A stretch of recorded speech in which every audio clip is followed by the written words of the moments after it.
Hi guys, as you can see I've made this very pretty little granny square in my lilac and my yellow.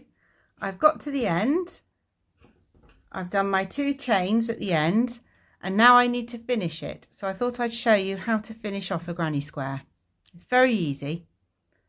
So you've done your 2 chains, and just like you do normally in the corners, you're going to go to the next stitch. You're going to count 1, 2, 3.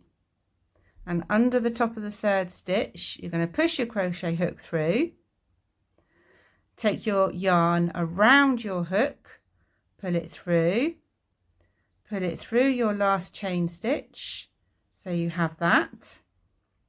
Okay, then you're going to take your scissors, cut the yarn,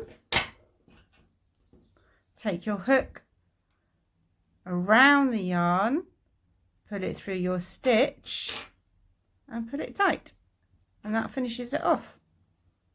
And you can just cut off the end, not too short,